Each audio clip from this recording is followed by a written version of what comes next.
प्रधानमंत्री जी शुरू से ही राम जन्मभूमि मंदिर के लिए लगे थे।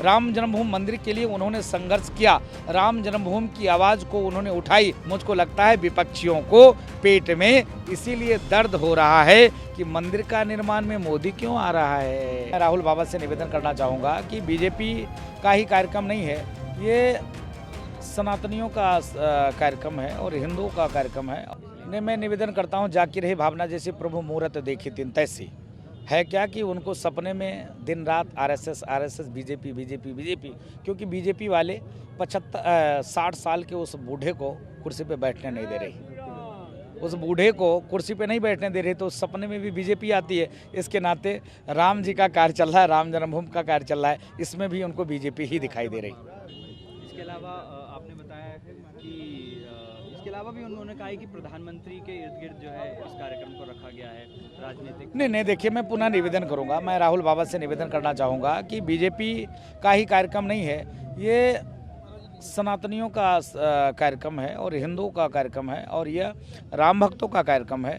उसमें लमसम देश के कोने कोने से खड़ दर्शन, एक नहीं क्या खड़ दर्शन, शंभु भेष, समाज को मानने वाले, चाहे वो जैन समुदाय हो, चाहे वो सिख समुदाय हो, चाहे वो बौद्ध समुदाय हो, सारे समुदाय के संत धर्माचार्य महामंडलेश्वर के मौजूदगी में प्राण प्रतिष्ठा का कार्यक्रम है।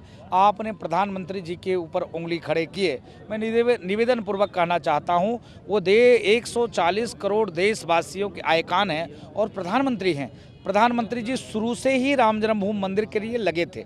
राम जन्मभूमि मंदिर के लिए उन्होंने संघर्ष किया, राम जन्मभूमि की आवाज़ को उन्होंने उठाई और वो कह रहे थे धारा 370-35 से खत्म हो और अयोध्या में भव्य दिव्य नव राम जन्मभूमि मंदिर का निर्माण हो। इसके नाते हम लोग की हार्दिक इच्छा थी कि देश के यशस्वी प्रधानमंत्री जी प्राण प्रतिष्ठा महोत्सव में आए। उन्होंने निमंत्रण को स्वीकार किया और वो आ रहे हैं। मुझको लगता है विपक्षियों को पेट में इसीलिए दर्द हो रहा है कि मंदिर का निर्माण में मोदी क्यों आ रहा है। अच्छा, आप गधा भी दिखा रहे थे, इसकी कांग्रेस को जरूरत है? नहीं, इसको कांग्रेस की इसलिए ज़रूरत है कि ये शुद्ध रूप से धर्मदंड है, ये गधा है हनुमान जी का, और इनको गधा की अब ज़रूरत है जो रामद्रोही, जो राम को काल्पनिक कहे, जो कहे भगवान राम मांसाहारी थे, जो ये कहे कि वहाँ मंदिर का निर्माण नहीं हो रहा है, ये वहाँ से 4 किलोमीटर दूर निर्माण हो रहा है, ये उनके लिए गधा है जो साधु संतों को बोको हरम, ISI, तालिबान से जोड़ देते हैं। इनके लिए गधा है जो मोदी योगी का विरोध करते करते राष्ट्र का विरोध करने लग जाते हैं, भारत माँ का विरोध करने लग जाते हैं, जो राम जन्मभूमि का विरोध करने लग जाते हैं,